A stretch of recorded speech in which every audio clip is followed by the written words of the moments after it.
नमस्कार दोस्तों, स्वागत है आपका आपके अपने YouTube channel science tech genius में। जैसा कि आप स्क्रीन पे देख रहे हैं, 13.4 crore people in India are affected by sinusitis.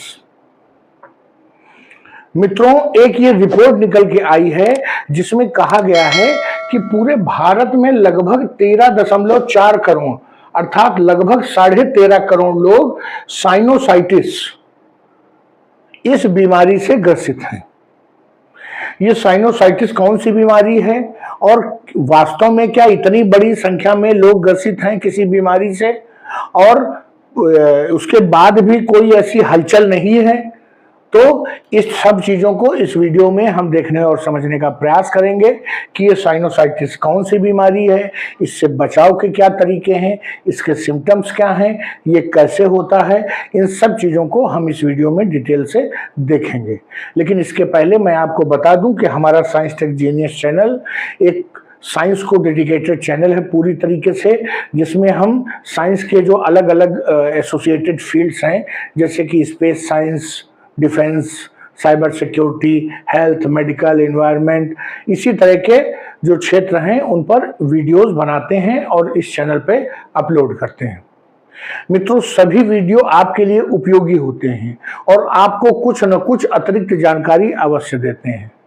तो मित्रों, देर मत करिए, हमारे चैनल को सब्सक्राइब कर लीजिए, क्योंकि हमारे चैनल पर इसी प्रकार के उपयोगी वीडियो डेली बेसिस पे अपलोड किए जाते हैं।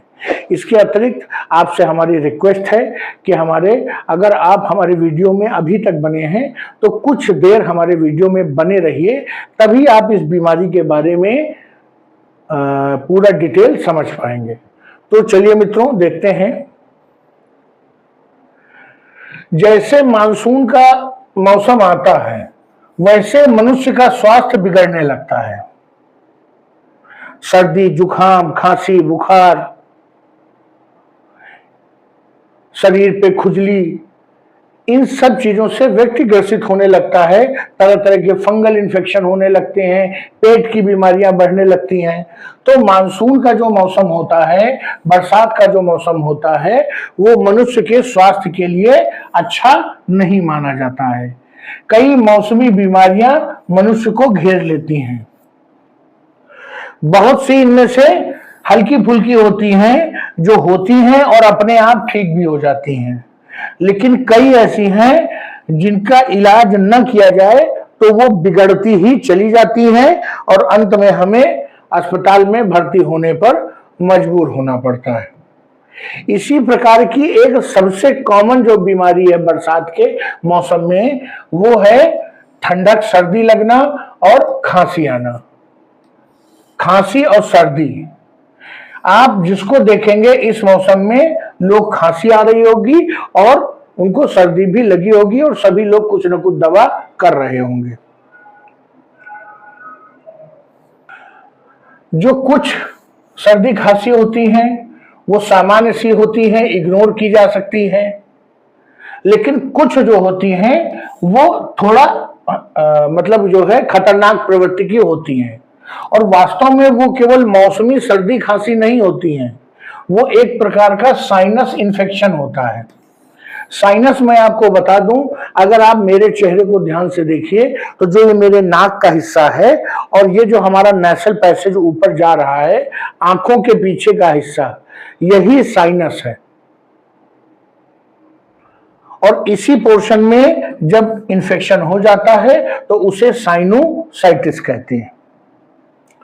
National institute of health Bharat का बहुत प्रतिष्ठित संस्थान है जो स्वास्थ्य और बीमारियों के विषय में तरह तरह की रिसर्च करता है। उसका कहना है कि भारत में लगभग 13.4 करोड़ लोग किसी न किसी प्रकार के साइनस इन्फेक्शन से ग्रसित हैं और साइनस इन्फेक्शन को कॉमनली साइनोसाइटिस कहा जाता है।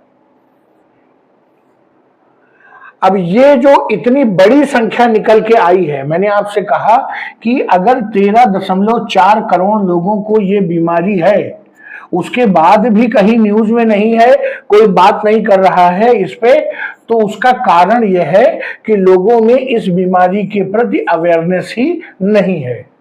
लोग साइनोसाइटिस को सामान्य खांसी जुकाम की तरह ट्रीट करते हैं। अगर कुछ दिन में अपने आप ठीक हो गया, शरीर की अपनी प्रतिरोधक क्षमता से तो ठीक हो गया, और नहीं तो फिर बाद में डॉक्टर के पास उसके इलाज के लिए जाते हैं। अब सबसे पहले तो समझते हैं डिटेल में कि साइनोसाइटिस है क्या। चिकित्सकों की भाषा में जो साइनोसाइटिस है वो अगर साइनस के हिस्से में सूजन आ जाती है इन्फेक्शन के कारण, और जो नसल पैसेज है वो ब्लॉक होने लगता है म्यूकस से, तो उस परिस्थिति को हम साइनोसाइटिस करते हैं। जो वो सूजन होती है उसको साइनोसाइटिस कहा जाता है। ये क्यों होता है? एलर्जी की वजह से हो सकता है, वायरल हो सकता है, बैक्टीरियल इन्फेक्शन हो सकता है, कई तरीके कारणों से ये हो सकता है। अब उसके बाद आपको क्या महसूस होगा? स्टफी नोज, ऐसा लगेगा कि सब जाम, और कभी कभी दर्द भी महसूस होगा इसी हिस्से में, सर में, आंख के पीछे, नाक में। तो ये साइनोसाइटिस के लक्षण हैं। अब डिटेल में देखते हैं कि साइनोसाइटिस के क्या रीजन क्या है, कारण क्या है। तो सबसे जो कॉमन रीजन है वो है वायरल इन्फेक्शन। हमको वायरल इन्फेक्शन होता है, साइनोसाइटिस होता है, बुखार भी आता है साथ में, और ये ठंडक और बरसात के इस मौसम में सर्वाधिक होता है। दूसरा कारण है स्मोकिंग। जो स्मोकर्स होते हैं, जो सिगरेट या बीड़ी पीते हैं, वो इनहेल तो मुंह से करते हैं जो धुआं है, लेकिन जब एक्सहेल करने की बारी आती है तो वो नाक से करते हैं। और जो हमारे नाक के अंदर की जो सेंसरी ऑर्गन्स हैं, जो सेंसरी सेल्स हैं, उनको लगता है कि ये कुछ बाहर का मटेरियल आ गया है, इसको बाहर फेंकिए, म्यूकस प्रोड्यूस करिए। तो उसके कारण भी काफी भारी मात्रा में इंफेक्शन होता है। जो लोग सिगरेट या बीड़ी बहुत पीते हैं, आपने देखा होगा कि वो हर 10-20 मिनट पे उनको खांसी जरूर आती है। इसके अलावा कुछ चीजों से आपको एलर्जी हो सकती है, जैसे कि पॉलन ग्रेन्स, धूल, इन सब चीजों से एलर्जी हो सकती है। बैक्टीरियल इन्फेक्शन या जो नेसल पैसेज है, जो हमने साइनस का रीजन बताया, वहां पर कोई ट्यूमर हो या पॉलिप हो, उससे भी नेसल पैसेज ब्लॉक हो जाता है, और बहुत धीरे धीरे जो है सांस ले पाते हैं वो लोग, और उसमें फिर बाद में इन्फेक्शन बढ़ के साइनस हो जाता है, साइनोसाइटिस हो जाता है। अब इसके सिम्टम क्या हैं? अब अगर आप समझिए कि अगर लगातार आपके नसल पैसेज में बलगम भरा हुआ है, तो कुछ समय बाद उसमें से बैड ब्रेथ, बदबू आने लगेगी, या आपकी जो सूंघने की क्षमता है वही समाप्त हो जाएगी। दूसरा लक्षण है खांसी आना, और रात में खांसी और ज्यादा आना और खराब हो जाना। इसके अलावा थकान महसूस होना, लगेगा कि हम बीमार हैं। कारण क्या है? आपके नेसल पैसेज में जहां से ऑक्सीजन को जाना चाहिए वहां तो बलगम भरा हुआ है, तो स्वाभाविक रूप से आपके फेफड़ों को पर्याप्त ऑक्सीजन नहीं मिल पाएगी। जब पर्याप्त ऑक्सीजन नहीं मिलेगी तो आपको थकान लगेगी, आपको लगेगा कि मुझे कुछ ना कुछ तो गड़बड़ है। इसके अलावा फीवर आ सकता है, हेडेक हो सकता है, ये सब उसके सिम्टम हैं। नाक में दर्द होना, आंखों के पीछे, ये जो सामने का फेस है इसमें आंखों के पीछे दर्द होना, यहां तक कि कभी कभी वो दर्द दांतों तक भी पहुंच जाता है, जो ऊपरी दांत है हमारे। इसके अतिरिक्त नसल स्टफीनेस, नाक भरी भरी लगना बलगम से, या नाक बहने लगे, जब गला जो है खराश हो जाए, जो हमारा इन्फेक्शन है नेसल पैसेज का, वो बढ़ते बढ़ते बढ़ते जब गले तक पहुंच जाएगा तो ये हमारा जो है सोर थ्रोट हो जाएगा।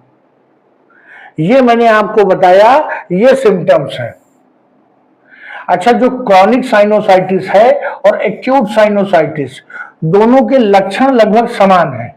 जो क्रॉनिक साइनोसाइटिस है, जो कि लंबे समय तक चलती है, लगभग 12 हफ्ते तक इसका इन्फेक्शन रहता है, लेकिन जो सिम्टम्स रहते हैं वो बहुत माइल्ड रहते हैं।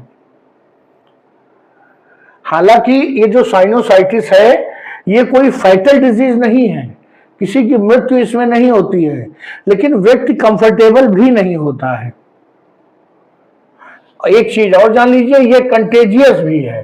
चूंकि वायरल और बैक्टीरियल है, जब आप खांसेंगे छींकेंगे तो आपके जो म्यूकस है या जो आपकी लार है उसके जो ड्रॉपलेट्स हैं वो हवा में फैलेंगे और जो कुछ दूरी तक वो चल के जाएंगे, और अगर दूसरा व्यक्ति उसको अपनी नाक में इनहेल कर लेता है ऑक्सीजन के साथ तो उसको भी साइनोसाइटिस हो सकता है। अब मित्रों हम देखेंगे कि क्या कारण है कि इतना ज्यादा लोगों में फैलता है। तो बरसात के मौसम में हाई ह्यूमिडिटी होती है, काफी नमी होती है, और नमी के कारण जो ये वायरस बैक्टीरिया है ये बहुत पनपते हैं। इसके अलावा एयरबॉर्न एलर्जेंस, जो हवा में कुछ ऐसे तत्व हैं जिसके कारण एनर्जी होती है। जैसे मैं आपको बता दूं कि जो डीजल का धुआं है उससे मुझे बहुत ज्यादा एलर्जी होती है। अगर काफी दूर कहीं कोई डीजल की गाड़ी निकल रही होगी तो मुझे मालूम चल जाएगा और मुझे तकलीफ होने लगेगी।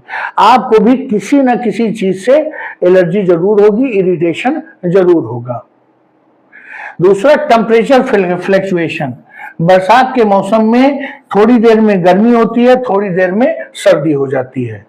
होता क्या है कि जब पानी बरस जाता है कुछ देर तो मौसम ठंडा हो जाता है, फिर जब उसका प्रभाव कम हो जाता है तो दोबारा तेजी से गर्मी हो जाती है। इस सर्दी गर्मी के कारण भी कई प्रकार के इन्फेक्शंस बढ़ते हैं, बैक्टीरियल ग्रोथ इसमें बहुत ज्यादा होती है। इसके अलावा बरसात के मौसम में हमारी जो रोग प्रतिरोधक क्षमता है, हमारा जो इम्यून सिस्टम है वो भी कमजोर हो जाता है।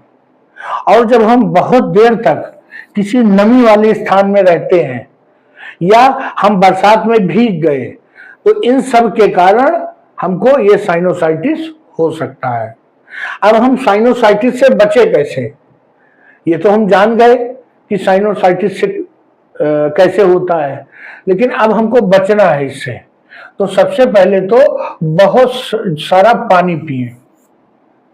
पानी पीने से क्या होगा कि जो हमारे इस रीजन में जो बैक्टीरिया वायरस फंसे हुए हैं वो पानी के साथ हमारे स्टमक में चले जाएंगे और जो हाइड्रोक्लोरिक एसिड रिलीज होगा उसमें मर के खत्म हो जाएंगे। इसके अलावा जो हमारा नेशनल पैसेज है उसको हमको डेली साफ करना चाहिए। हम जो भाप ले सकते हैं, भाप को इनहेल कर सकते हैं। अब तो उसकी मशीनें भी आ गई हैं, नहीं तो लोग पहले के जमाने में किसी भगोने में या लोटे में पानी गर्म करके और दवा डाल के उसको लेते थे। उसके अलावा बहुत सूखे इन्वायरमेंट में मत जाइए, क्योंकि जब आप सूखे में जाएंगे फिर गीले में आएंगे तो इस तरह की परेशानी होगी। दूसरी बात, जब सोइए तो सर को थोड़ा ऊंचा रखिए। जब आप सर को ऊंचा रखेंगे तो म्यूकस बहुत देर तक वहां नेशनल पैसेज में नहीं रुकेगा, इससे भी आपका बचाव होगा। जब भी आप छींकें या खांसें तो बहुत तेज ना खांसें। दूसरी बात, आपको मुंह पर या नाक पर हाथ रख लेना चाहिए उस समय, जिससे सामने वाले व्यक्ति को इन्फेक्शन न होने पाए। तो ये मैंने बचाव के तरीके बताए। अब कुछ और इंफॉर्मेटिव पॉइंट्स हैं साइनोसाइटिस के बारे में। तो आप समझिए, जब साइनोसाइटिस होता है तो जो म्यूकस का प्रोडक्शन है वो बहुत ज्यादा होने लगता है, इसीलिए रनिंग नोज अर्थात नाक बहने की जो टेंडेंसी है वो देखी जाती है। अक्सर ये जो एलर्जी या जो सर्दी लगती है उसके बाद इन्फेक्शन होता है।